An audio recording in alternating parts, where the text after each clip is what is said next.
ഈശോ മിശിഹായ്ക്ക് സ്തുതിയായിരിക്കട്ടെ. ഞാൻ brother Shaiju Adappally, Ernakulam Saint Mary's prayer മിനിസ്ട്രിയിൽ നിന്ന്. ഈശോയിൽ സ്നേഹമുള്ളവരെ, കഴിഞ്ഞ ദിവസം ഒരു വ്യക്തി എനിക്ക് മെസ്സേജ് അയച്ചിരുന്നു. മുൻകാലങ്ങളിലും പലരും അയച്ചിരുന്നെങ്കിലും ഞാൻ പ്രതികരിക്കാതെ വിട്ട ഒരു മേഖലയാണ്. പക്ഷേ ഇപ്പോൾ പ്രതികരിക്കണമെന്ന് തോന്നിയതുകൊണ്ട്, ദൈവം ഒരു പ്രേരണ തരുന്നത് കൊണ്ടാകാം ഞാനിങ്ങനെ ഒരു മെസ്സേജ് ഇടുന്നത്. ഇത് ആരെയും മുറിപ്പെടുത്താനോ വിഷമിപ്പിക്കാനോ അല്ല, ദൈവവചനത്തിൻ്റെയും സഭാപ്രബോധനങ്ങളുടെയും അടിസ്ഥാനത്തിൽ.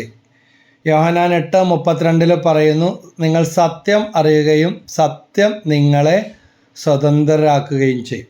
അപ്പോൾ വിഷയം എന്താണെന്ന് പങ്കുവയ്ക്കുകയാണ്.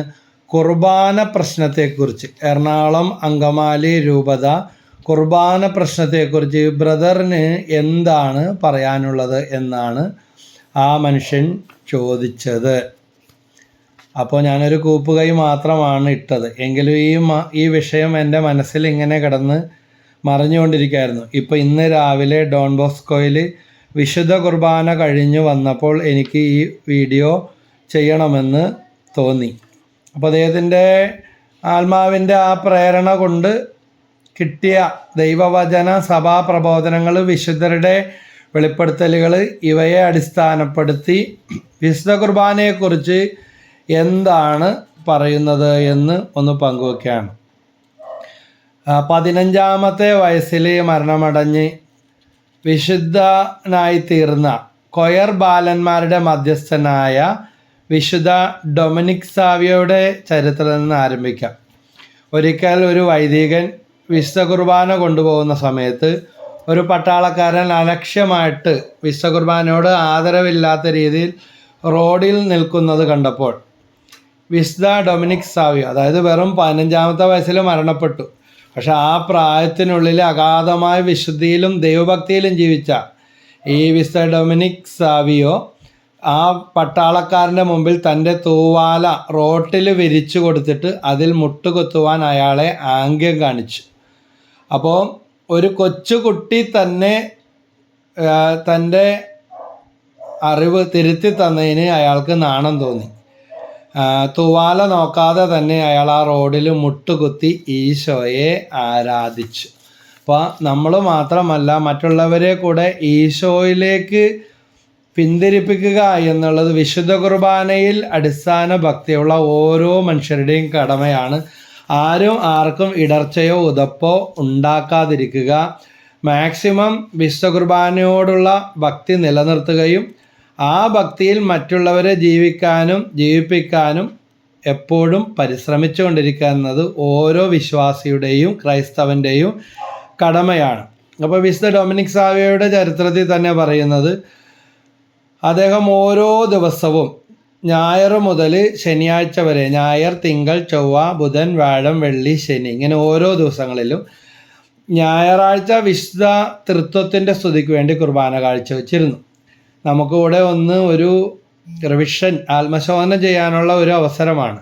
നമ്മൾ വിശുദ്ധ കുർബാന അർപ്പിക്കുന്നുണ്ട്, ഇതുപോലെ നിയോഗം വെച്ച് പ്രാർത്ഥിക്കുന്നുണ്ടോ? നാം വിശുദ്ധ കുർബാനയിലേക്ക് പോകുമ്പോൾ നമുക്ക് നിയോഗങ്ങളുണ്ടോ? അപ്പോൾ ഞായറാഴ്ച ദിവസം വിശുദ്ധ ഡൊമിനിക് സാവിയോ വിശുദ്ധ തൃത്വത്തിൻ്റെ സ്തുതിക്ക് വേണ്ടി കാഴ്ചവെച്ചിരുന്നു.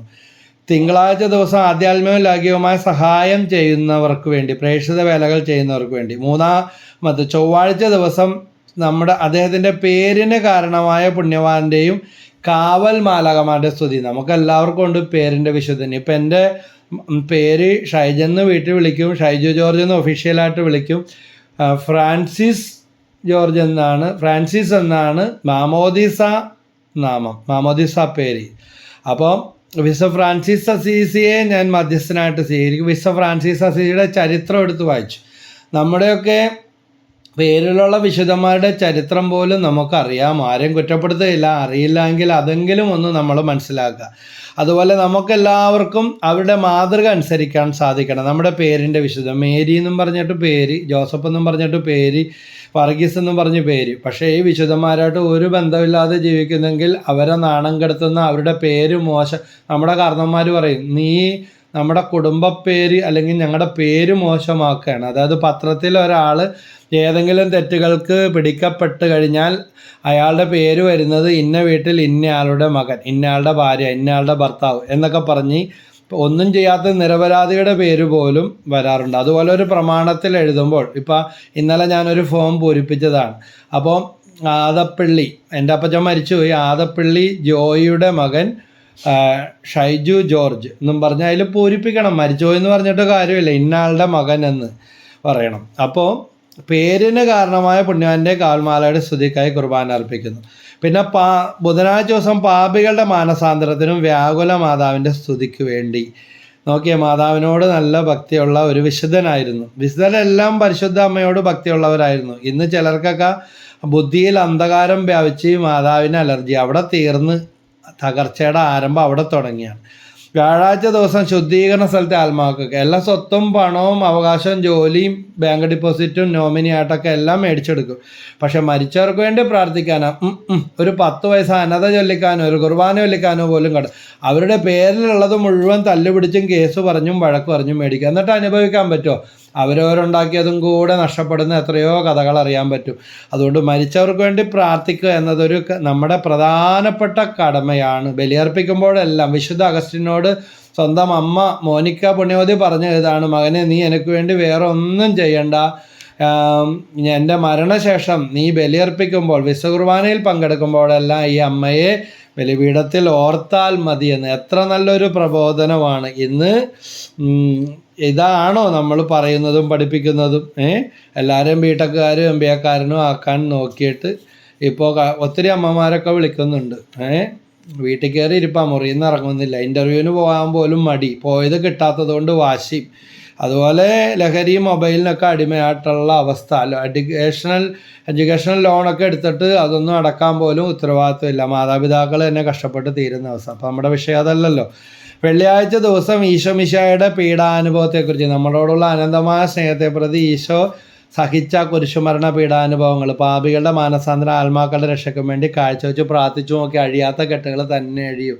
എത്ര പേരാണ് വിശുദ്ധ കുർബാനയ്ക്ക് വേണ്ടി വരുമ്പോൾ ഒന്ന് മുന്നിലേക്ക് വന്ന് അടുത്ത് നിൽക്കാൻ, അവിടെ നടക്കുന്ന കർമ്മങ്ങൾ ശ്രദ്ധിക്കാൻ പറ്റുമെങ്കിൽ ഏറ്റവും പുറകിലും പള്ളിക്ക് പുറത്തും പാരിഷാലിൻ്റെ അവിടെ കൊടിമരത്തിൻ്റെ അവിടെയൊക്കെ പോയി അലക്ഷ്യമായിട്ട് നിൽക്കുന്നത് വിശുദ്ധ കുർബാനയോടുള്ള അനാദരവല്ലേ? അതുപോലെ തന്നെ വിശുദ്ധ കുർബാനയെ പ്രതി തല്ലുപിടിക്കുന്നതിനേക്കാൾ വലിയ ദോഷം, നാശം വേറെ ഉണ്ടോ? ഈ ലോകത്തിൽ ദൈവം സ്ഥാപിച്ചെന്ന ഏറ്റവും ശ്രേഷ്ഠമായ ആ കൂദാശ, ഏറ്റവും വലിയ പ്രാർത്ഥനയാണ് വിശുദ്ധ കുർബാന. വെറിപൂണ്ട സാത്താൻ എന്ന അതുമ്മേ തന്നെ കയറിപ്പിടിച്ച് ദൈവമക്കളെ തമ്മിലടിപ്പിക്കുന്ന അവസ്ഥ.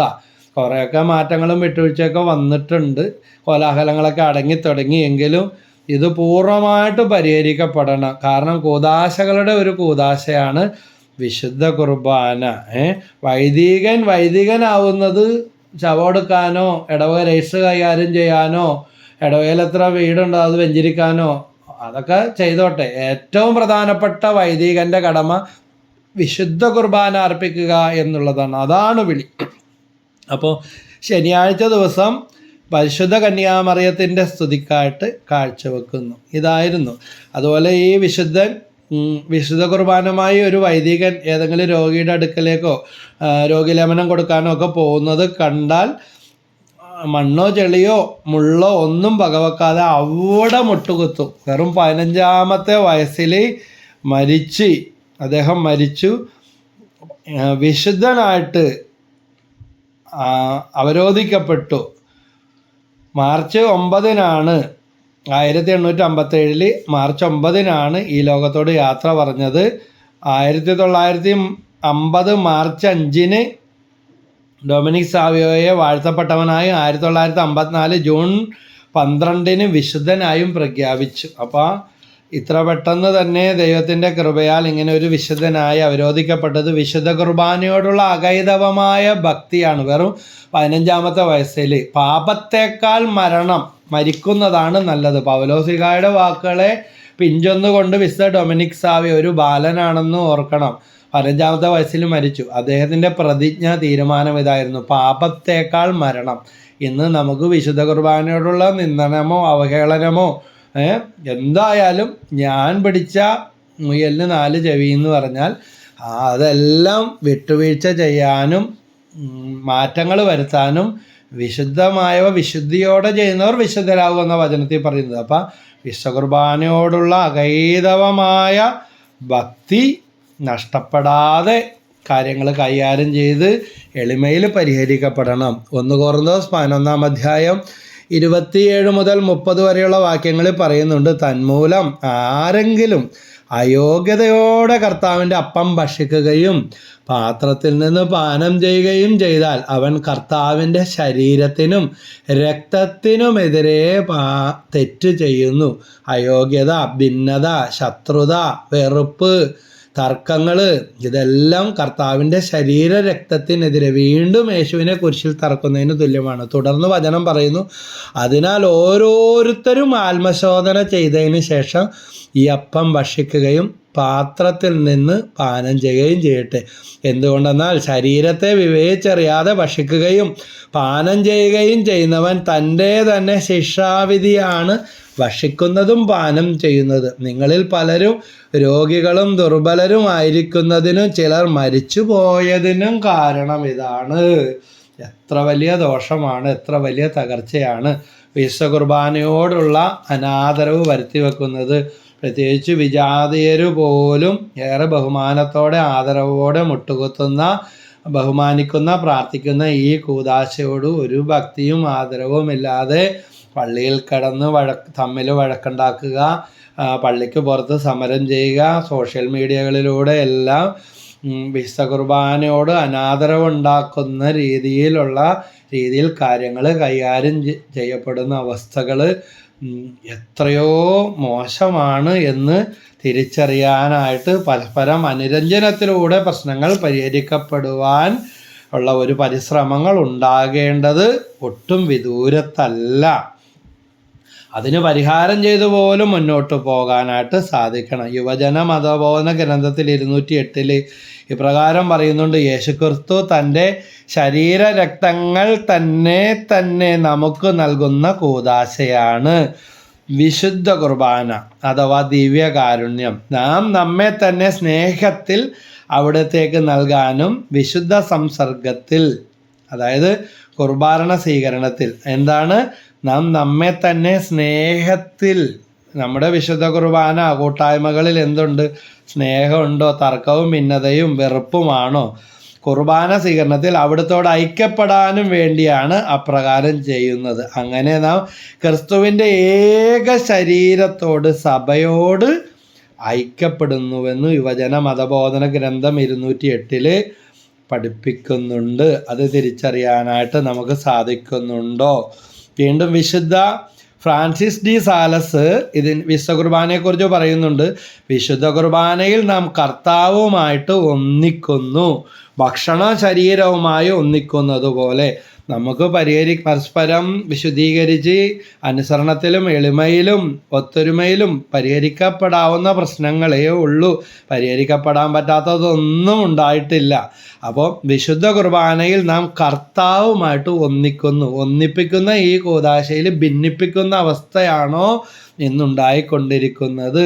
അതുകൊണ്ട് വിശുദ്ധ കുർബാനയിൽ പങ്കെടുക്കുന്ന ഓരോരുത്തരും ഒത്തിരി ശക്തമായിട്ട് ഈ മേഖല സമർപ്പിച്ച് എത്രയും പെട്ടെന്ന് പരിഹരിക്കപ്പെടുന്നതിന് വേണ്ടി പ്രാർത്ഥിക്കുകയും, ദൈവമേ എല്ലാ അറിവുകേടും പോരായ്മകളും വാശി, ഈഗോ ഒക്കെ ഇതിലുണ്ടെങ്കിൽ അതെല്ലാം തീർത്ത് എളിമയിലേക്ക് കടന്നു വരാൻ കൃപ തന്നെ എന്ന് പ്രാർത്ഥിക്കുന്നു. വിശ്വകുർബാന സ്വീകരിക്കുമ്പോൾ നമുക്ക് എന്തെല്ലാം സംഭവിക്കുമെന്നൊന്നുകൂടെ ഒന്ന് മനസ്സിലാക്കണം. ഒന്നാമതായിട്ട് ദിവ്യകാരുണ്യ സ്വീകരണ സമയത്ത് നമ്മുടെ പാപങ്ങളും മാലിന്യങ്ങളും നശിപ്പിക്കപ്പെടുന്നു. പിന്നെ പിശാച് അടങ്ങിയിരിക്കുക. ഇതിനേക്കാൾ വലിയ കാര്യം എന്താ ഉള്ളത്? രോഗശാന്തി അത്ഭുതം നടക്കുന്നതിനേക്കാൾ ഏറ്റവും വലിയ കാര്യമാണ്. നമ്മുടെ പാപങ്ങളും മാലിന്യങ്ങളും നശിപ്പിക്കപ്പെടുന്നു. രണ്ടാമത്തെ കാര്യമാണ്, സഭയുടെ ഹൃദയത്തിൽ നിന്ന് നിർമ്മല രക്തം നാം സ്വീകരിക്കുന്നു. അപ്പോൾ കർത്താവിൻ്റെ ശരീര രക്തങ്ങൾ നമ്മളെ നിർമ്മലരാക്കി മാറ്റുന്നു. മൂന്നാമത്തെ കാര്യം, നിർജീവ പ്രവൃത്തികളിൽ നിന്ന് നമ്മുടെ അന്ധകരണത്തെ വിശുദ്ധീകരിക്കുന്നു. ഹെബ്രായർ 9:14 പറയുന്ന വാക്യാണ്, നിർജീവ പ്രവൃത്തികളിൽ നിന്ന് നമ്മുടെ അന്ധകരണം, പുറത്തുള്ള കാര്യം മാത്രമല്ല, നമ്മുടെ ഉള്ളിൻ്റെ ഉള്ളിൽ ബോധ മനസ്സിൽ അബോധ മനസ്സിൽ കെട്ടിക്കിടക്കുന്ന തഴക്കദോഷങ്ങൾ, അശുദ്ധി, പാപകടങ്ങൾ, പാരമ്പര്യ കടങ്ങൾ, പൂർവ്വകടങ്ങളെല്ലാം നീക്കി നമ്മളെ വിശുദ്ധീകരിക്കും. ഇത്ര വിശുദ്ധീകരിക്കുന്ന ഈ കൂദാശയോട് അർഹമായ ആദരവ് നമുക്ക്, എളിമ നമുക്കുണ്ടോ? 4-മത്തെ കാര്യമാണ് ക്രിസ്തുവിനോട് നാം ഐക്യപ്പെടുന്നു. 5-മത്തെ കാര്യം ഈശോയുടെ മനോഭാവം നമ്മളിൽ ഉളവാക്കുന്നു. തിരുസഭാ പ്രബോധനങ്ങളും മാർപ്പാപ്പമാരുടെ പഠനങ്ങളും അതുപോലെ തിരുവചനത്തിൻ്റെ വ്യാഖ്യാനങ്ങളും എല്ലാം ഇതിലൂടെ വിശുദ്ധ കുർബാന സ്വീകരിക്കുമ്പോൾ എന്ത് നൽകുന്നുവെന്ന് നമ്മളെ പഠിപ്പിക്കുകയാണ്. അപ്പോൾ ക്രിസ്തുവിനോട് നാം ഐക്യപ്പെടുന്നു. റോമ 8:1 പറയുന്നുണ്ട്, 8:1, യേശുക്രിസ്തുവിനോട് ഐക്യപ്പെട്ടിരിക്കുന്നവർക്ക് ശിക്ഷാവിധിയില്ല, കടങ്ങളൊക്കെ എഴുതിത്തല്ലും. അപ്പോൾ ഈ എഴുതിത്തള്ളുന്ന, ഐക്യപ്പെടുത്തുന്ന ഈ കൂദാശ എല്ലാ പ്രശ്നങ്ങൾക്കും പരിഹാരമായി കൂദാശയെ തല്ലിത്തകർക്കാനുള്ള സാത്താൻ്റെ കൂരമ്പുകളെ നമ്മൾ തിരിച്ചറിഞ്ഞില്ലെങ്കിൽ അത് വലിയ ആപത്താണ്. ഫിലിപ്പിയർ 2:5 പറയുന്നുണ്ട്, ഈശോയുടെ മനോഭാവം നമ്മളിൽ ഉളവാക്കുന്നു. ആ വചനപ്രകാരമുള്ള ക്രിസ്തുവിൻ്റെ മനോഭാവം നിങ്ങളിൽ ഉണ്ടാകട്ടെ. തൻ്റെ ശരീരരക്തങ്ങൾ, this is my body broken for you, this is my blood given for you, യേശുവിൻ്റെ ശരീരരക്തങ്ങൾ നമുക്കായി തന്നെ നൽകി. 2 കൊറിന്തോസ് 2:15 പറയുന്നു, നാം ക്രിസ്തുവിൻ്റെ പരിമളമാകുന്നു. സുഗന്ധാഭിഷേകം, ക്രിസ്ത്യാനിയായി, യഥാർത്ഥ ക്രിസ്ത്യാനിയായി മാറണം, അഭിഷേകമുള്ളവരായി തീരണം. 7-മത്തെ കാര്യമാണ് ദിവ്യകാരുണ്യ സ്വീകരണത്തിൽ ആത്മാവിനെ നൽകുവാൻ ഈശോ കടന്നു വരുന്നു. അപ്പോൾ ഈശോ തന്നെ കടന്നു വരുമ്പോൾ മക്കൾ തമ്മിൽ തല്ലിക്കൊണ്ടിരുന്നാൽ, ചിന്നിച്ചതറിക്കൊണ്ടിരുന്നാൽ അത് എന്തായി തീരുമെന്നൊന്ന് ഓർത്ത് നോക്കി. 8-മത്തെ കാര്യം അവിടുത്തെ അഭിഷേകത്താൽ നമ്മളെ ആഴ്ത്തുകയാണ്, നമ്മൾ അതിൽ നിറയുകയാണ് ചെയ്യുന്നത്. 9-മത്തെ കാര്യം വലിയ സ്നേഹത്തിൻ്റെ പ്രവൃത്തി ചെയ്യാൻ നമ്മെ സജ്ജമാക്കുന്നു. ഈശോയെ പോലെ മരണം വരെ തന്നെ താഴ്ത്താനുള്ള കൃപ. അതുപോലെ 10-മത്തെ കാര്യം നമ്മുടെ ഹൃദയം പരിശുദ്ധ പരമതൃത്വത്തിൻ്റെ ആലയമായി തീരുന്നു. സ്വർഗം നമ്മുടെ ഉള്ളിൽ ആലേഖനം ചെയ്യപ്പെടുന്നു. 11-മത്തെ കാര്യം സ്വർഗം സന്തോഷിക്കുന്നു. സ്വർഗം സന്തോഷിക്കുന്ന കൂദാശയിൽ പിശാചി ആ സന്തോഷം നശിപ്പിക്കാൻ അല്ലെങ്കിൽ നരകമാക്കി മാറ്റാൻ ശ്രമിക്കുന്നു. അതാണോ ഇപ്രകാരമുള്ള ഭിന്നതകളെന്ന് നമ്മൾ തിരിച്ചറിയും, അതിൽ നിന്ന് ഓടി അകല്. 12-മത്തെ കാര്യം പിശാചിനെ, അവനെ ദർശിക്കുക അസഖ്യമായി തീരുന്നുവെന്ന് വിശുദ്ധ ക്രിസ്തോസ്തം പഠിപ്പിക്കുന്നു. അപ്പോൾ പിശാചിനെ നമ്മളെ തൊടാൻ സാധിക്കത്തില്ല, അതിലുപരി ദൈവത്തെ അവന് ദർശിക്കാൻ പോലും അവൻ വിരൽ കൊണ്ട് ഓടുന്ന അവസ്ഥയായി തീരുന്നു. 13-മത്തെ കാര്യമാണ് നമ്മെ യേശുവിലേക്ക് രൂപാന്തരപ്പെടുത്തുന്നു, നമ്മൾ ട്രാൻസ്ഫോം ചെയ്യപ്പെടുകയാണ്. അടുത്ത കാര്യമാണ് ആധ്യാത്മിക വിജ്ഞാനത്തിലേക്ക് അവൻ്റെ ആത്മാവിനെ നയിക്കുന്നു. വിശുദ്ധ സിപ്രിയൻ പറയുകയാണ്, വിജ്ഞാനവും ജ്ഞാനവും എല്ലാം കിട്ടും. 15-മത്തെ കാര്യം ദിവ്യകാരുണ്യം വഴി നാം ക്രിസ്തുവിൻ്റെയും കൂടുതൽ അകന്ന രീതിയിൽ മറിയത്തിൻ്റെയും വീട്ടുകാരും ബന്ധുക്കളുമായി തീരുന്നു. പരിശുദ്ധ അമ്മയുടെ സ്മരണ, വിശുദ്ധന്മാരുടെ കൂട്ടായ്മ എല്ലാം ആ വിശുദ്ധ ബലിപീഠത്തിൽ ഉണ്ടാകുമ്പോൾ പിശാചി അടങ്ങിയിരിക്കുമോ? 12 നരകയെ സർപ്പത്തിൻ്റെ തകർത്ത മറിയം എന്ന് വെളിപാട് 12 പഠിപ്പിക്കുന്നുണ്ട്. അപ്പോൾ പിന്നെ എന്താണ് പറയുന്നത്? മറിയത്തിൻ്റെ വീട്ടുകാരും ബന്ധുക്കളുമാക്കി തീർക്കുകയാണ് ചെയ്യുന്നത്. വിശുദ്ധരുടെ കൂട്ടായ്മയിലേക്ക് നമ്മളെ നയിക്കുന്നു വിശുദ്ധ കുർബാന വഴി. 16-മത്തെ കാര്യമാണ് പരിശുദ്ധാത്മാവിനെ സ്വീകരിക്കാൻ ഏറ്റവും ഉറപ്പുള്ള മാർഗമായി അത് മാറുന്നു. പരിശുദ്ധാത്മാവിനുണ്ട് നമ്മളെ നിറക്കുന്നു. ഉറപ്പുള്ള വഴിയാണ് വിശുദ്ധ കുർബാന. ഇതിനേക്കാൾ വലിയൊരു പ്രാർത്ഥന മറ്റൊന്നും ഈ ലോകത്തിൽ ഒരു വിശ്വാസിക്കില്ല വിശുദ്ധ കുർബാന പോലെ. അപ്പോൾ 17-മത്തെ കാര്യം ലഘുപാപങ്ങൾക്ക് മാപ്പ് ലഭിക്കുന്നു. 18-മത്തെ കാര്യമാണ് സഹനങ്ങൾ ഏറ്റെടുക്കുവാനുള്ള അനുഗ്രഹം തരുന്നു. പരാതി പറച്ചിലും പ്രാകലും ശാപിക്കലും എല്ലാം നിൽക്കുന്നു, അവരുടെ മുഖം എപ്പോഴും പ്രകാശിച്ചിരിക്കും. 19-മത്തെ കാര്യം ആത്മീയ ആനന്ദവും സൗഖ്യവും. ഇത് വാക്കുകൾ കൊണ്ട് നിർവചിക്കാവുന്നതല്ല.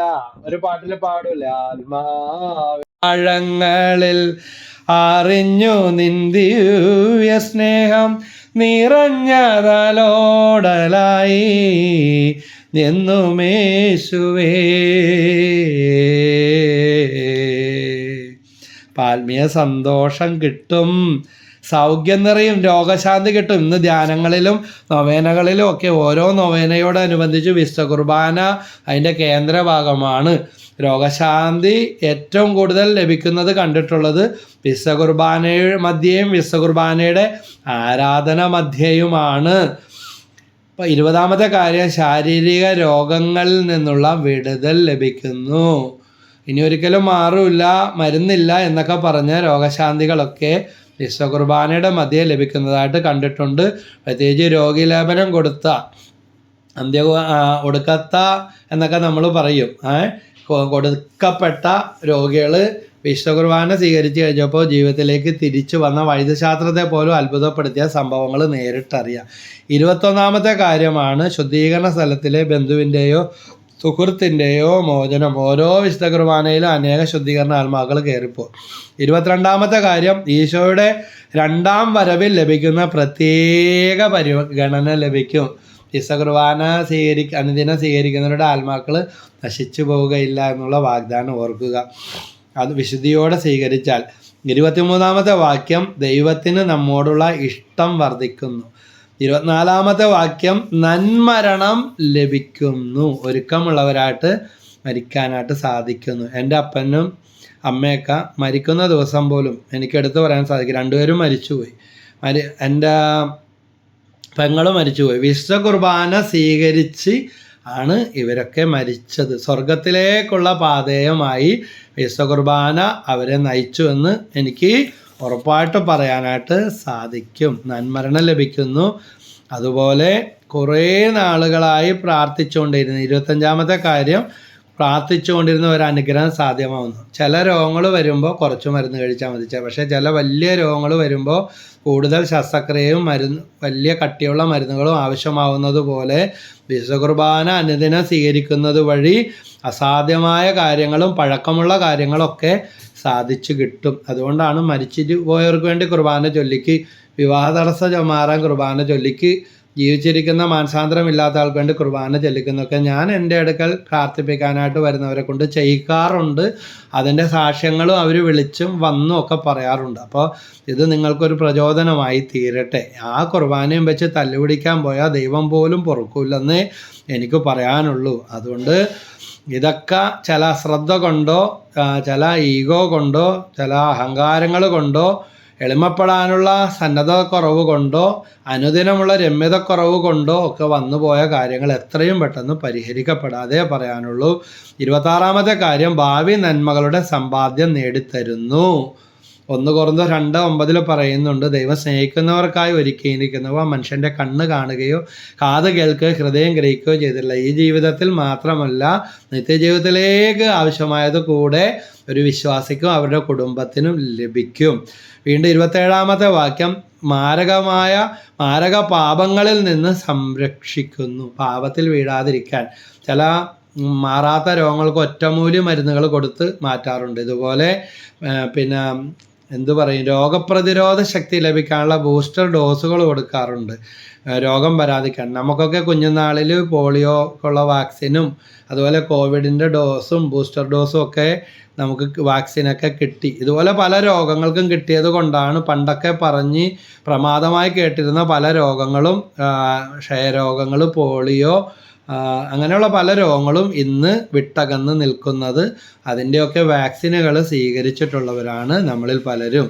അപ്പോൾ പ്രതിരോധ ശക്തി തരും. പാപത്തിലായാലും രോഗത്തിലായാലും നമ്മളെ സംരക്ഷിക്കും. 28ാമത്തെ കാര്യം, കർത്താവുമായുള്ള ബന്ധം വർദ്ധിപ്പിക്കും. ദൈവമായിട്ട് എപ്പോഴും നമ്മളെ അടുപ്പിച്ച് നിർത്തും. 29ാമത്തെ കാര്യം, ബുദ്ധിക്ക് പ്രകാശം കിട്ടും, നല്ല കൂർമ്മത കിട്ടും. പറ്റിക്കാനും ചതിക്കാനും വഞ്ചിക്കാനൊക്കെ പല ലക്ഷ്യങ്ങളുമായിട്ടും വർത്തമാനങ്ങളായിട്ടൊക്കെ വരുമ്പോൾ അതിൽ നിന്നെല്ലാം നമ്മളെ രക്ഷിക്കും. 30ാമത്തെ കാര്യം, നമ്മുടെ നീതീകരണവും വിശുദ്ധീകരണവും സംഭവിക്കുന്നു. ഇതെല്ലാം നമുക്ക് തിരുസഭയിലൂടെ ലഭിക്കുന്ന പ്രബോധനങ്ങളാണെന്ന് തിരിച്ചറിയുക. ഇതൊന്നും ഷൈജു ബ്രദറിൻ്റെ വകയായിട്ട് തന്നതല്ല. അപ്പോൾ ഈ 30 മാത്രമല്ല, ഇതിനോട് ഒട്ടനവധി ഇതിൻ്റെ വഴികളും ഉപവഴികളും ഉണ്ട്. വിശുദ്ധ കുർബാന സ്വീകരിക്കുമ്പോൾ നമുക്ക് ഭക്തിയോടെ വിശ്വാസത്തോടെ സ്വീകരിക്കുമ്പോൾ സംഭവിക്കുന്ന കാര്യങ്ങളാണെങ്കിൽ ഇതിനെതിരായ കാര്യങ്ങളായിരിക്കും അശ്രദ്ധമായും അലക്ഷ്യമായും വഴക്കിട്ടൊക്കെ വിശുദ്ധ കുർബാന സ്വീകരിക്കുമ്പോൾ സംഭവിക്കുന്നത് എന്നൊന്ന് തിരിച്ചറിഞ്ഞാൽ എത്രയോ നല്ലതായിരിക്കും. വീണ്ടും അടുത്ത കാര്യം, കുർബാനയിൽ ബലിവസ്തുക്കളുടെ വിഭജന ശുശ്രൂഷയുമായി ബന്ധപ്പെടുത്തി മാർ എഫ്രേം നൽകുന്ന വിശദീകരണമാണ്. കുർബാനയിൽ പരിശുദ്ധ ശരീരം വിഭജിക്കപ്പെടുന്ന നിമിഷം മിശിഹായുടെ ബലിയുടെ അനുസ്മരണമാണ്. ക്രിസ്തുവിൻ്റെ ആ കുരിശുമരണത്തിൻ്റെ ആ പകത്ത് നൽകലിൻ്റെ അതേ അനുസ്മരണമാണ് അവിടെ സംഭവിക്കുന്നത്. അവിടെ നിന്ന് അപ്പൻ്റെ അന്ത്യ നേരത്ത് മക്കൾ തമ്മിൽ തല്ലുപിടിച്ച് വഴക്കിട്ടിരുന്നാൽ ആ അപ്പൻ്റെ അവസ്ഥ, നമ്മുടെ അപ്പനോ അമ്മയോ മരിക്കാറായി കിടക്കുമ്പോൾ അല്ലെങ്കിൽ യാത്ര പറഞ്ഞു പോകാൻ ഒരുങ്ങുമ്പോൾ ആ സമയത്ത് മക്കൾ തമ്മിൽ അവിടെ നിന്ന് വഴക്കിട്ടുണ്ടോരുന്നാൽ സംഭവിക്കുന്നത് എന്തായിരിക്കും? അപ്പോൾ കുർബാനയിൽ പരിശുദ്ധ ശരീരം വിഭജിക്കപ്പെടുന്ന നിമിഷം മിശിഹായുടെ ബലിയുടെ അനുസ്മരണമാണ്. ഏകജാതൻ ബലിയർപ്പിക്കപ്പെടുന്ന നിമിഷത്തിൽ നമ്മൾ വിറകൊള്ളണം. അവിടുന്ന് കുരിശിൽ കിടക്കുന്നതും അവിടുത്തെ പാർശ്വത്തിൽ നിന്ന് രക്തമൊഴുകുന്നതും നാം ആന്തരിക നേത്രങ്ങൾ കൊണ്ട് കാണണമെന്ന് മാർ എഫ്രേം അദ്ദേഹത്തിൻ്റെ അർമേനിയൻ ഗീതത്തിലൂടെ നമുക്ക് പറഞ്ഞു തരികയാണ്. അതുപോലെ യൂക്കാറ്റ് ബെനഡിക്ട് 16 മാർപ്പാപ്പ പോപ്പ് ഇമരിറ്റസ് അങ്ങനെയാണ് പറയുന്നത്. സ്ഥാനമൊഴിഞ്ഞ ബെനഡിക്ട് 16 മാർപ്പാപ്പ യൂക്കാറ്റ് 22 ഇങ്ങനെ പഠിപ്പിക്കുന്നുണ്ട്. യുവജന മതബോധന ഗ്രന്ഥം അതിലാണ് പറയുന്നത്, പരിശുദ്ധ കുർബാന സ്വീകരിക്കാൻ ആഗ്രഹിക്കുന്ന വ്യക്തി കത്തോലിക്കനായിരിക്കണം. അയാളുടെ മനസാക്ഷിയിൽ ഗൗരവമായ പാപമുണ്ടെങ്കിൽ ആദ്യം കുമ്പസാരിക്കണം. അൾത്താരയെ സമീപിക്കുന്നതിന് മുമ്പ് അയൽക്കാരുമായി രമ്യതപ്പെടുകയും വേണം. നമ്മുടെ ബലികൾ രമ്യതയുടെ ബലിയാണോ? കുമ്പസാരിച്ച് ഒരുങ്ങിയാണോ വിശുദ്ധ കുർബാന സ്വീകരിക്കുന്നത്? വിശുദ്ധനായ ഫിലിപ്പിനേരി എല്ലാ ദിവസവും കുമ്പസാരിക്കുന്ന വിശുദ്ധനായിരുന്നു എന്ന് തിരുസഭ നമ്മളെ പഠിപ്പിക്കുന്നുണ്ട്. ഒരു വിശുദ്ധന് ഇത്രമാത്രം കുമ്പസാരിക്കാൻ എന്തോ കുഴപ്പമുണ്ടായെന്നാണോ? അല്ല, ഇതാ കുമ്പസാരിച്ച നേരത്തെ പറഞ്ഞതുപോലെ 2 ഗുണങ്ങളാണുള്ളത്. ഒന്ന്, പാപം മോചിപ്പിക്കും. രണ്ടാമത്തെ കാര്യം, പ്രതിരോധ ശക്തി തരും. സങ്കീർത്തനം 119 11 വാക്യത്തിൽ പറയുന്നുണ്ട്, അങ്ങേക്കെതിരെ പാപം ചെയ്യാതിരിക്കാൻ അവിടുത്തെ വചനം എൻ്റെ ഹൃദയത്തിൽ സൂക്ഷിക്കുന്നു. അപ്പോൾ പാപത്തിനെതിരെയുള്ള പ്രതിരോധ ശക്തി തരും. ചിലരൊക്കെ പറയും ദുശീലത്തിൽ വീണ്ടും വീണു പോകുന്നു, വീണ്ടും പാപം ചെയ്യുന്നു, തഴക്കദോഷം മാറുന്നില്ല, രക്ഷപ്പെടുന്നില്ല, ഗതി കിട്ടുന്നില്ല. മുടങ്ങാതെ വിശുദ്ധ കുർബാനയിൽ പങ്കെടുക്കാനുള്ള ഒരു തീരുമാനം എടുക്കുകയും അത് പ്രാവർത്തികമാക്കുകയും ചെയ്ത് പടിപടിയായിട്ട് നമ്മുടെ കുടുംബം വിശുദ്ധീകരിക്കപ്പെടും. ഇതെൻ്റെ ജീവിത അനുഭവത്തിൽ നിന്നാണ് ഞാൻ പറയുന്നത്, അല്ലാതെ മറ്റൊരു വഴി അതിന് ശേഷമേ പറഞ്ഞു തരാനുള്ളൂ. അപ്പോൾ ആധുനിക ദൈവശാസ്ത്ര വിജ്ഞാനത്തിന് ഒത്തിരി സംഭാവനകൾ നൽകിയവരിൽ പ്രധാനപ്പെട്ട ആളാണ് പിയർ തെയ്യാർദ് ഷർഹാൻ. അദ്ദേഹം പറയുന്നത് ഇപ്രകാരമാണ്, കന്യകയിൽ നിന്ന് പിറക്കുകയും മരിക്കുകയും സംസ്കരിക്കപ്പെടുകയും 3-ാം നാൾ ഉയർപ്പിക്കപ്പെടുകയും ചെയ്ത ക്രിസ്തു ഇന്നും സഭയിലൂടെ ജീവിക്കുകയും, എന്തിലൂടെ ശ്രദ്ധിച്ച് കേൾക്കണം, സഭയിലൂടെ ജീവിക്കുകയും ദിവ്യകാരുണ്യത്തിലൂടെ പ്രപഞ്ചവുമായി ബന്ധപ്പെട്ട് ക്രിയാത്മകമായ സ്വാധീനം ചെലുത്തുകയും ചെയ്യുന്നു. അപ്പോൾ ഇത് രണ്ടും ചേർന്ന് പോകണം. സഭയിലൂടെ ജീവിക്കണം, ദിവ്യകാരുണ്യത്തിലൂടെ പ്രപഞ്ചവുമായി ബന്ധപ്പെട്ട് പോകുകയും ചെയ്യുന്നതാണോ നമ്മുടെ ജീവിത അഭിവൃദ്ധി പ്രാപിക്കണമെങ്കിൽ മഹാന്മാരും വിശുദ്ധരും പണ്ഡിതന്മാരും എല്ലാം ചൂണ്ടിക്കാണിക്കുന്നത് ഇത് തന്നെയാണ്, ദിവ്യകാരുണ്യ കേന്ദ്രീകൃതമായ ജീവിതം. വീണ്ടും വിശുദ്ധ തോമസ് അക്വിനാസ് പറയുന്നത്, ദിവ്യകാരുണ്യം ക്രിസ്തു നമ്മുടെ ഭക്ഷണമായി തീരുകയും അവിടുത്തെ പീഡാനുഭവത്തിൻ്റെ ഓർമ്മ അനുസ്മരിപ്പിക്കുകയും മനസ്സ് വരപ്രസാദം കൊണ്ട് നിറയ്ക്കുകയും ഭാവി മഹത്വത്തിൻ്റെ അച്ചാരമായി നമുക്ക് നൽകപ്പെടുകയും ചെയ്യുന്ന വിരുന്നാണ് എന്ന്. അങ്ങനെയുള്ള ഒരു വിരുന്ന് ആയിട്ട് വിരുന്ന് സ്നേഹവിരുന്നായി തീരാതെ കലഹത്തിൻ്റെ വിരുന്നായി മാറാമോ ഒന്ന് ചിന്തിച്ചു നോക്ക്. എളിമയുടെ മാതൃകയിലേക്ക് നമുക്ക് കടന്നു വരാം. വീണ്ടും വിശുദ്ധ അഗസ്ത്യൻ പറയുന്നത്, ദൈവം സർവശക്തനാണെങ്കിലും വിശുദ്ധ കുർബാനക്ക് അപ്പുറം മറ്റൊന്നും നൽകുവാൻ അവിടത്തേക്ക് സാധ്യമല്ല. നമ്മുടെ ഒരു പാപിയുടെ തുപ്പലിൽ അഴിഞ്ഞു ചേർന്ന്, അതായത് നമ്മുടെ തുപ്പല് മറ്റൊരാളുടെ മേത്ത് തെറിച്ച് വീണാൽ, ഉമിനീര് വീണാൽ എന്തൊരു അസ്വസ്ഥതയോ എന്തൊരു അരിശമായിരിക്കും അല്ലേ.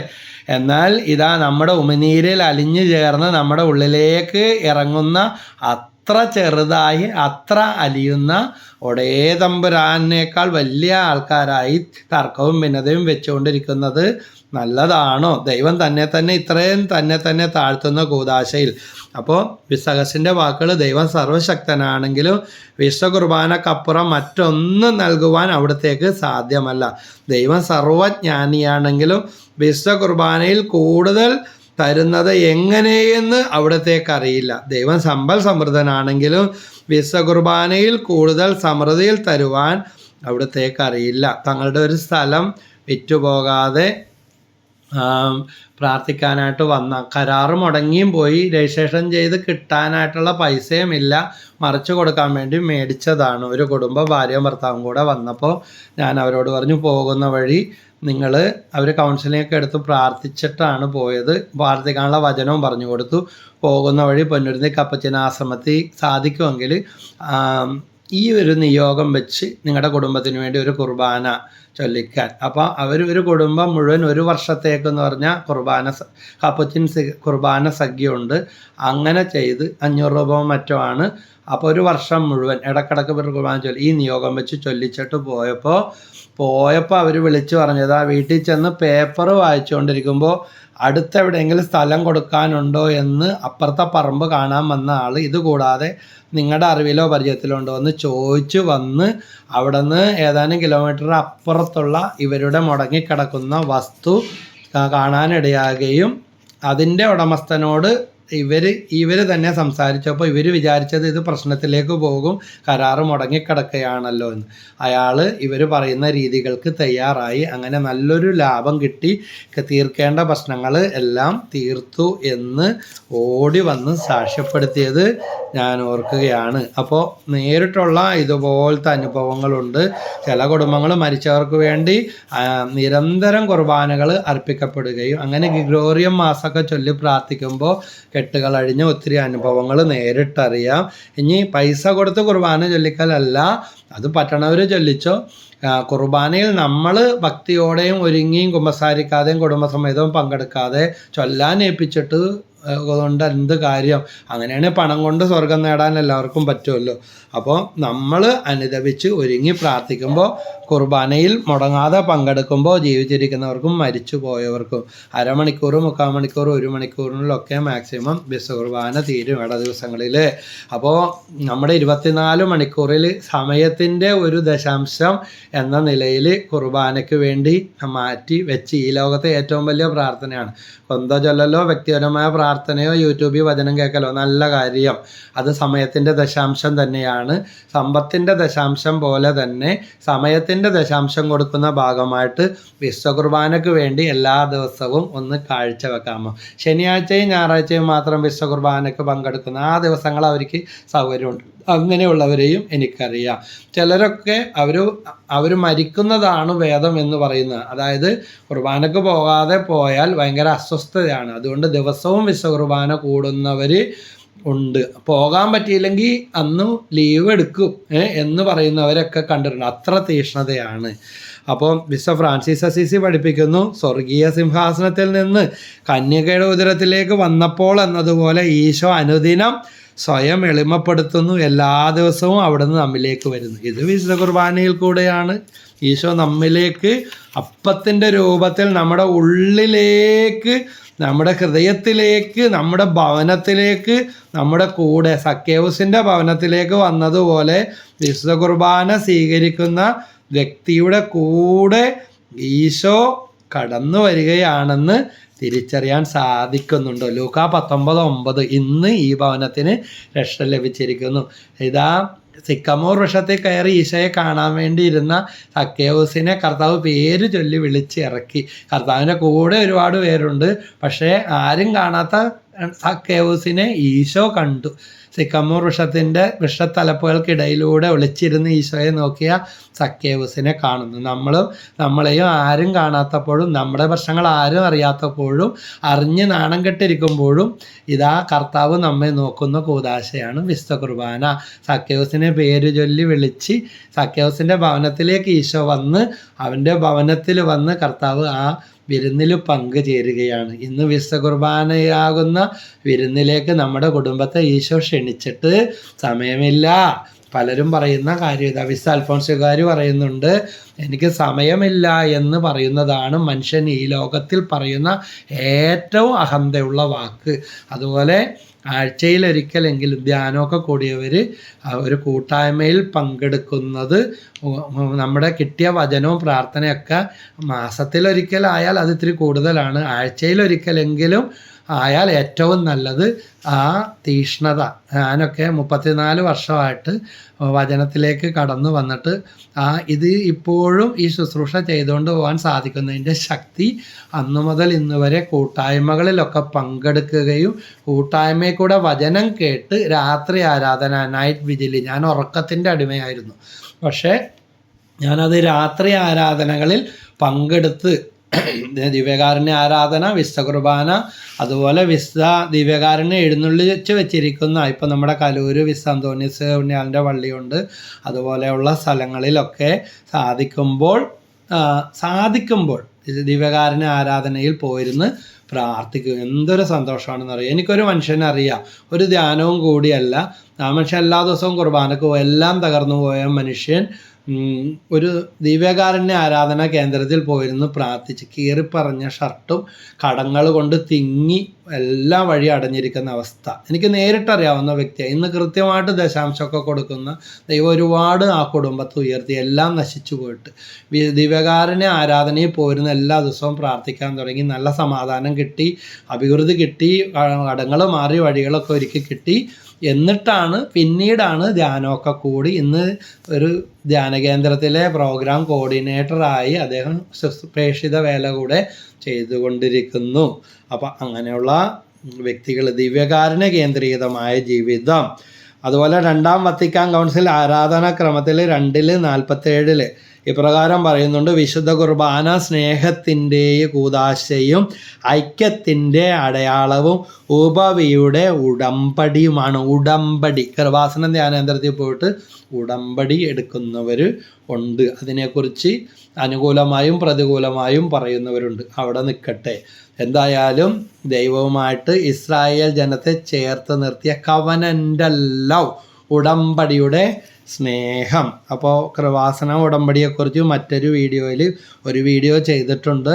തുടർന്നും പല ആക്ഷേപങ്ങളും അഭിപ്രായങ്ങളൊക്കെ വരുന്നുണ്ട്. തുടർന്ന് അത് നൽകുന്നതാണ്. ഇപ്പോൾ നമ്മൾ വിശുദ്ധ കുർബാനയെക്കുറിച്ച് ആണല്ലോ സംസാരിച്ചു കൊണ്ടിരിക്കുന്നത്. അപ്പോൾ ഉപവിയുടെ ഉടമ്പടിയാണ് ഇത്.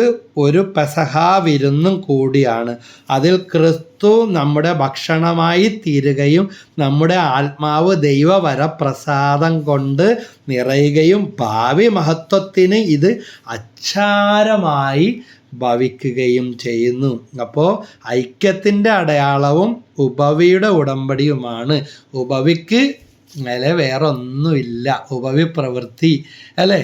അപ്പോൾ ഐക്യത്തിൻ്റെ അടയാളമാണ്. ഐക്യം തരുന്ന ഈ അടയാളത്തിൻ്റെ മുമ്പിൽ വന്നിട്ട് ഭിന്നതയുടെ അടയാളമാക്കി മാറ്റിയാൽ സാത്താൻ കൈകൊട്ടിച്ചിരിക്കും. അതുകൊണ്ട് നമ്മുടെ വിശുദ്ധ കുർബാനകളിലുള്ള ഐക്യം തകർക്കുന്ന, നമ്മുടെ കുടുംബങ്ങളിലും സഭയിലും ഐക്യം തകർക്കുന്ന പിശാചിൻ്റെ പ്രവൃത്തികളും പ്രേരണകളും തിരിച്ചറിഞ്ഞ് ഐക്യത്തിലേക്കും ഉപവിയിലേക്കും ഉപവാസത്തിലൂടെ പ്രാർത്ഥനയിലൂടെ നമുക്ക് എത്രയും പെട്ടെന്ന് ഒരു പരിഹാരം കിട്ടുന്നതിനും ഭിന്നിച്ചു നിൽക്കുന്ന മനസ്സുകൾ ഒന്നിക്കുന്നതിനും ഒരിക്കലും വിശ്വകുർബാനയുടെ മുന്നിൽ തല്ലുപിടിക്കാതിരിക്കാനും വിശ്വകുർബാനയുടെ പേര് പറഞ്ഞ് നാശത്തിൻ്റെ വഴിയെ പോകാതിരിക്കാനും സഭയെ തന്നെ ഭിന്നിക്കാതിരിക്കാനും ഉള്ള അരൂപിക്ക് വേണ്ടി നമുക്ക് പ്രാർത്ഥിക്കാം. ഒരിക്കലും ഇത് ക്രിസ്തുവിൽ നിന്നുള്ളതല്ല.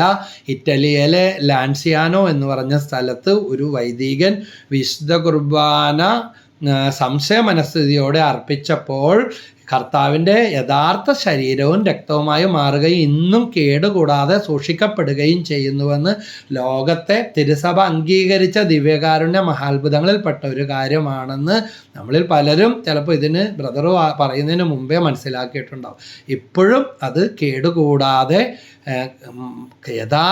യേശുവിൻ്റെ യഥാർത്ഥ ശരീരവും രക്തവുമായിട്ട് രൂപപ്പെട്ട അവസ്ഥ ഇറ്റലിയിലെ ലാൻസിയാനോയിൽ നടന്ന ദിവ്യകാരുണ്യ അത്ഭുതം. ഇത്രക്ക് ശക്തമായ കർത്താവ് ജീവനോടെ എഴുന്നള്ളി വരുന്ന കർത്താവ് നിറഞ്ഞു നിൽക്കുന്ന ഈ കൂദാശയിലേക്ക് നമ്മുടെ തീരാസങ്കടങ്ങളും പാപങ്ങളും ദുഃഖങ്ങളും പരിഹരിക്കപ്പെടാത്ത നിരാശയുടെ വാക്കുകളെല്ലാം കൊടുക്കാം. ഇനി മുതൽ മുടങ്ങാതെ വിശുദ്ധ കുർബാനയിൽ പങ്കെടുക്കാൻ തീരുമാനിക്കാം. ഇത് കേട്ടുകൊണ്ടിരിക്കുന്ന പലരും ഇപ്പോഴും ഓൺലൈനും വെച്ചുകൊണ്ടിരിക്കുകയാണ്. അത് കിടപ്പ് രോഗികൾക്കും തീരെ അവശത അനുഭവിക്കുന്നവർക്കും ഉപകാരപ്പെടട്ടെ എന്നാണ് തിരുസഭ ഫ്രാൻസിസ് മാർപ്പാപ്പ തന്നെ പറഞ്ഞു തരുന്നത്. മറ്റുള്ളവർ ലാബിൽ പോകും, ഹോസ്പിറ്റലിൽ പോകും, പെൻഷൻ മേടിക്കാൻ പോകും, ആവശ്യങ്ങൾ വിളിച്ചാൽ അതിലും പോകും. പള്ളി പോണ കാര്യം അത് ഓൺലൈനാണെന്ന് പറയാം. അതിൻ്റെ കാലം കഴിഞ്ഞു. അതുകൊണ്ട് ഓൺലൈൻ അങ്ങനെ അവശത അനുഭവിക്കുന്നവർക്ക് മാത്രമുള്ളതാണ്. രാവിലെ എഴുന്നേറ്റ് അരമണിക്കൂർ നടക്കാൻ പോകുന്നവരും വൈകുന്നേരം ഓടാൻ പോകുന്നവരും ജീവൻ നിലനിൽക്കാൻ വേണ്ടി പിന്നെ ഫിറ്റ്നസ് ട്രെയിനറിനെ വിളിച്ച് വീട്ടിൽ കിടന്ന് അഭ്യാസ പ്രകടനങ്ങൾ കാട്ടുന്നവരൊക്കെ ഉണ്ട്. അവരൊക്കെ കൂദാശകളുടെ കൂദാശയായ ജീവനും ശക്തിയും ശരീരത്തിനും മനസ്സിനും ആത്മാവിനും തരുന്ന വിശുദ്ധ കുർബാന ഒരു അരമണിക്കൂർ, ഒരു 3/4 മണിക്കൂർ അല്ലെങ്കിൽ 1 മണിക്കൂർ ഒരു ദിവസം മാറ്റിവെച്ച് നിങ്ങളുടെ ജീവിതം വിലയുള്ളതായി മാറും. സമയത്തിൻ്റെ ദശാംശം നേരത്തെ പറഞ്ഞതുപോലെ അതുപോലെ എല്ലാ വിധത്തിലും അഭിവൃദ്ധിപ്പെടുത്തുമ്പോൾ മരിച്ചവർക്ക് വേണ്ടിയും ജീവിച്ചിരിക്കുന്നവർക്ക് ഒരുപോലെ ഗുണം ചെയ്യും. അതുകൊണ്ട് നമുക്ക് ഇന്ന് തൊട്ട് വിശുദ്ധ കുർബാനയോട് കൂടുതൽ അടുത്ത് സഭാപ്രസംഗം 5 പറയുന്നുണ്ട്, വിഡ്ഢിയുടെ ബലിയർപ്പണമാണ് അകന്ന് നിൽക്കുന്നത് എന്ന്. ദൂരെ നിന്ന് കുർബാന കൂടുന്നതും പുറത്തു നിന്ന് കൂടുന്നതും മാത്രമല്ല, മാനസികമായിട്ട് അകന്ന് നിൽക്കുന്ന മറ്റുള്ളവരെ പോലും അകറ്റുന്ന ഭിന്നതയുടെ പ്രവൃത്തികൾ എന്താണ്? വിഡ്ഢിയുടെ ബലിയർപ്പണമാണ്. ബ്രദർ അങ്ങനെ വിളിച്ചെന്ന് നിങ്ങൾ പറയല്ലേ. ഇത് സഭാപ്രസംഗൻ്റെ പുസ്തകത്തിൽ 5-ാം അധ്യായത്തിൽ ദൈവവചനം നമ്മളോട് പറയുന്നതാണെന്ന് തിരിച്ചറിയാനായിട്ട് നമുക്ക് സാധിക്കട്ടെ. വിഡ്ഢിയുടെ ബലിയർപ്പണമായി നമ്മുടെ കുർബാന തരം താഴെ സഭാപ്രസംഗകൻ 5 പറയുന്നുണ്ട്. ശ്രദ്ധിച്ചു കേൾക്കുക. 5:1 മുതൽ ദേവാലയത്തിലേക്ക് പോകുമ്പോൾ സൂക്ഷ്മത ഉള്ളവനായിരിക്കുക. ശ്രദ്ധിച്ചു കേൾക്കാൻ അടുത്ത് ചെല്ലുന്നതാണ് വിഡ്ഢിയുടെ ബലിയർപ്പണത്തെക്കാൾ ഉത്തമം. അതുകൊണ്ട് നമ്മളെ തന്നെ അകറ്റുന്ന, മറ്റുള്ളവരെ അകറ്റുന്ന ഭിന്നതയും തർക്കവും സമരം ചെയ്യലും വഴക്കിടലും അടച്ചുപൂട്ടലൊക്കെ വേഗം മാറ്റിക്കോ. വിഡ്ഢിയുടെ ബലിയർപ്പണത്തെക്കാൾ ഉത്തമമാണ് അടുത്ത് ചെല്ലുന്നത് എന്ന് വചനം പഠിപ്പിക്കുന്നു. തങ്ങൾ തിന്മയാണ് പ്രവർത്തിക്കുന്നതെന്ന് ഭോഷന്മാർ അറിയുന്നില്ല എന്ന് വചനം പറഞ്ഞ് അവസാനിപ്പിക്കുകയാണ് സഭാപ്രസംഗൻ 5:1. അതുകൊണ്ട് കൂദാശകളുടെ കൂദാശയായ വിശുദ്ധ കുർബാന, ദിവ്യകാരുണ്യ ആരാധന ഏറ്റവും ഭക്തിയോടെ നമുക്ക് ചെയ്യാം. പുറപ്പാട് 23, 24, 25 പറയുന്നുണ്ട്, നിങ്ങൾ നമ്മുടെ ദൈവമായ കർത്താവിനെ ആരാധിക്കണം. അപ്പോൾ നിങ്ങളുടെ ഇടയിൽ നിന്ന് നിങ്ങളുടെ രോഗം നീക്കിക്കളയും, ഗർഭഛിദ്രമോ വന്ധ്യത ഉണ്ടായിരിക്കില്ല. നിങ്ങളുടെ ഭക്ഷണപാനീയങ്ങളെ അവിടുന്ന് ആശീർവദിക്കണം. കർത്താവിനെ ആരാധിച്ച് ഇതാ അന്യജനതകളെ പോലെ വിജാതീയരെ പോലെ ആയിത്തീരാതെ അവർക്ക് പോലും നാണക്കേടുണ്ടാക്കുന്ന, അസ്വസ്ഥ ഉണ്ടാക്കുന്ന ഇതെല്ലാം മാറ്റി ദിവ്യകാരുണ്യ ആരാധനയിലേക്ക് കടന്നു വരാം. അതിനുള്ള തീരുമാനം ദൈവത്തിൻ്റെ പരിശുദ്ധാത്മാവ് പ്രദാനം ചെയ്യട്ടെ. യേശുവേ നന്ദി, യേശുവേ സ്തുതി, യേശുവേ ആരാധന. ഭിന്നതകൾ, ശത്രുതകൾ, പൈശാചിക പീഡകൾ, വിശുദ്ധ കുർബാനയെക്കുറിച്ചുള്ള തർക്കങ്ങളെല്ലാം രമ്യമായി എത്രയും പെട്ടെന്ന് പരിഹരിക്കപ്പെടട്ടെ. പരിശുദ്ധമ്മയുടെ മാതൃസഹായം, മാലാമാരുടെ സഹായം ഉണ്ടാകട്ടെ. സ്വർഗം സന്തോഷിക്കുന്ന രീതിയിലെല്ലാം പരിഹാരം ഉണ്ടാകട്ടെ. പരിശുദ്ധാത്മാവ് എഴുന്നള്ളി വരട്ടെ. മാലാകന്മാരുടെ സഹായവും മധ്യസ്ഥവും ഉണ്ടാകട്ടെ. യേശുനാമത്തിൽ ബന്ധനങ്ങൾ അഴിയട്ടെ, കെട്ടുവപ്പെട്ടെ. യേശുവേ നന്ദി. അനേകരെ വിശുദ്ധ കുർബാനയിലേക്ക് നയിക്കണമേ. ഈ പ്രബോധനം, ഇന്നത്തെ ഈ പ്രസംഗം ആർക്കും ഇടർച്ചയോ ഉതപ്പോ ഉണ്ടാകാതെ മാനസാന്തരത്തിൻ്റെ വചനങ്ങളും വിശുദ്ധരുടെ ചൈതന്യവുമായി രൂപാന്തരപ്പെടുവാനുള്ള കൃപയും ദൈവിക പ്രേരണയും തരട്ടെ. ദൈവമേ അങ്ങേക്ക് മഹത്വം ഉണ്ടാകട്ടെ. ഈ പ്രബോധനം അനേകരുടെ ഹൃദയങ്ങളെ സ്പർശിക്കട്ടെ, പാപികൾ മനസ്സ് തിരിയട്ടെ, സഭയിൽ ഐക്യമുണ്ടാകട്ടെ, ഭിന്നതകൾ ശത്രുക്കൾ യേശുനാമത്തിൽ മാറിപ്പോകട്ടെ. യേശുവേ നന്ദി, സ്തുതി സ്തുതി സ്തുതി, ഹല്ലേലൂയ. ഈ പ്രബോധനത്തിലൂടെ നിങ്ങളുടെ ജീവിതത്തിൽ ഏതെങ്കിലും മാറ്റങ്ങളോ ഉൾക്കാഴ്ചകളോ വിശ്വകുർബാനയോ മുടങ്ങാതെ പങ്കെടുക്കണമെന്നുള്ള ഭക്തിയോ വിശ്വകുർബാനയെക്കുറിച്ചുള്ള വഴക്കുകൾ പരിഹരിക്കപ്പെടാനുള്ള ഉൾക്കാഴ്ചയോ തീരുമാനങ്ങളോ കിട്ടിയിട്ടുണ്ടെങ്കിൽ അത് മറ്റുള്ളവർക്കും ഉപകരിക്കുന്ന രീതിയിലുള്ള കമൻസുകൾ ദയവ് ചെയ്ത് നിങ്ങൾ കൊടുത്താൽ വളരെ നല്ലതായിരിക്കും. ഈ പ്രബോധനത്തിലൂടെ കുർബാനയിൽ പങ്കെടുക്കാൻ തുടങ്ങിയപ്പോൾ നിങ്ങളുടെ ജീവിതത്തിൽ ഇതുവരെ നടക്കാത്ത അത്ഭുതങ്ങൾ നടക്കുന്നുണ്ടെങ്കിൽ, നിങ്ങളൊരു പുതിയ വ്യക്തിയായി തീരുന്നുണ്ടെങ്കിൽ, പരിശുദ്ധാത്മാവ് നിങ്ങളുടെ ജീവിതത്തിൽ പ്രവർത്തിക്കുന്നുണ്ടെങ്കിൽ, അങ്ങനെയുള്ള അനുഭവങ്ങളും ഒന്ന് ഷെയർ ചെയ്യാൻ മറക്കരുത്. വിശുദ്ധ കുർബാന കൂദാശകളുടെ കൂദാശയാണ്. അനേകരിലേക്ക് ഈ ദൈവവചനങ്ങളും പ്രബോധനങ്ങളും വിശുദ്ധരുടെ മാധ്യസ്ഥവും എത്തിച്ചേരട്ടെ. അതുവഴി സ്വർഗം സന്തോഷിക്കട്ടെ. സബ്സ്ക്രൈബ് ചെയ്തിട്ടില്ലാത്തവർ സബ്സ്ക്രൈബ് ചെയ്താൽ തുടർന്നുള്ള വീഡിയോകളെല്ലാം പോസ്റ്റ് ചെയ്യുമ്പോഴേ നിങ്ങൾക്ക് ലഭിക്കുന്നതാണ്. അങ്ങനെ സെയിൻറ്റ് മേരീസ് പ്രെയർ മിനിസ്ട്രിയുടെ ശുശ്രൂഷകളിൽ നമുക്ക് പരസ്പരം പങ്കുചേരാം. ദൈവരാജ്യത്തിൻ്റെ വക്താക്കളും പ്രേക്ഷിതരുമായി മാറാം. തിരുസഭയുടെ ഏറ്റവും നല്ല മക്കളായി, വിശുദ്ധരായി ജീവിതം കൊണ്ടും മരണം കൊണ്ടും നമുക്ക് ആയിത്തീരാം.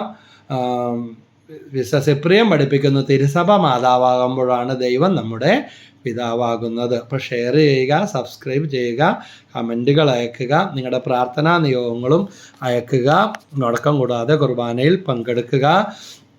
ആദ്യമുണ്ടായിരുന്ന ആ തീക്ഷ്ണതയിലേക്ക് നമുക്ക് കടന്നു വരാം. ദൈവം എല്ലാവരെയും അനുഗ്രഹിക്കട്ടെ. ഒത്തിരി സ്നേഹത്തോടെ ഈശോയുടെ എളിയദാസൻ ബ്രദർ ഷൈജു ആദപ്പള്ളി. ഈശോ മിശിഹായ്ക്ക് സ്തുതിയായിരിക്കട്ടെ. Praise the Lord.